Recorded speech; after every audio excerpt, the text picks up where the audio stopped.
Bonjour, bienvenue aux Journées européennes de la Société française de cardiologie 2024. Donc, je suis Hélène Elchaninov du CHU de Rouen et j'ai le plaisir d'être avec Augustin Coine du CHU de Lille pour un sujet qui est très important, très intéressant, donc le rétrécissement aortique serré. Et la question autour de cela, c'est faut-il attendre les symptômes face à un patient qui a un rétrécissement aortique serré? Donc première chose, quand on a un patient qui se dit asymptomatique, qu'est-ce que l'on regarde un peu en premier? Bonjour Hélène. Alors effectivement, c'est une très bonne question. La première chose à faire, la chose la plus simple, c'est regarder le degré de dysfonction ventriculaire gauche et donc la FEVG. Lorsque le patient se plaint de rien, qu'il a un RAO serré et une FEVG à moins de 50%, c'est une indication à une prise en charge opératoire avec un critère qui est un petit peu différent sur les recommandations européennes qui peut être jusqu'à 55%. Et comment est-ce que, donc imaginons que la fraction d'éjection est normale, comment est-ce qu'on peut être sûr que le patient n'a pas de symptômes? Alors c'est difficile, mais bien sûr, il faut évaluer ce patient à l'effort.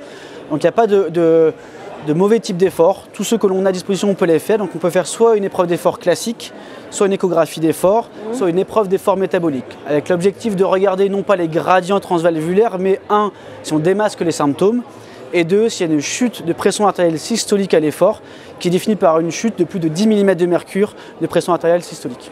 Et donc si la fraction d'éjection est normale, si on ne dépiste pas de symptômes, sans chute de tension, est-ce qu'il y a d'autres critères pour dire qu'il faut aller vers un remplacement valvulaire aortique? Alors oui, il y a d'autres critères avec un niveau de preuve un petit peu moindre, mais néanmoins la définition d'un RAO dit hyper serré, donc une Vmax à plus de 5 mètres par seconde.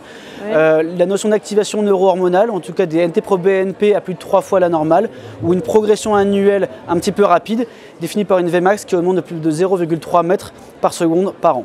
D'accord, bon, c'est très clair. Donc en pratique, un patient qui n'a rien de tout ça, comment est-ce qu'on doit le suivre en ville?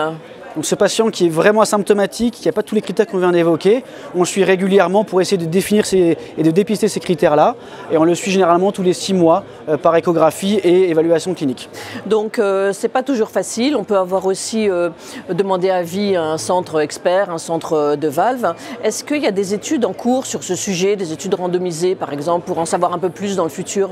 Alors oui, c'est un sujet qui est un peu brûlant. Et donc il y a plusieurs études qui sont en cours, qui vont explorer une stratégie de prise en charge précoce. Donc tous les patients avec un RAO serré asymptomatique seront pris en charge par remplacement valvulaire aortique, ou une stratégie dite de watchful waiting où on va attendre et surveiller le malade comme ce que l'on fait à l'heure actuelle. Donc il y a plusieurs études en cours effectivement. D'accord, donc écoutez, pour tous ceux qui nous écoutent, donc il y a plusieurs messages importants.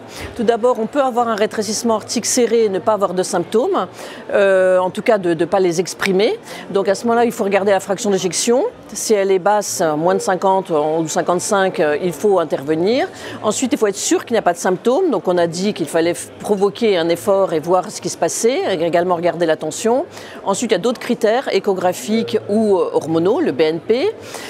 Ensuite, il faut suivre absolument ces patients-là, c'est-à-dire qu'il ne faut pas passer à côté de l'apparition de symptômes pour intervenir au bon moment. Et on sait qu'il y a des études en cours et donc c'est un sujet très important et qui est vraiment de la pratique quotidienne. Donc, tout à fait.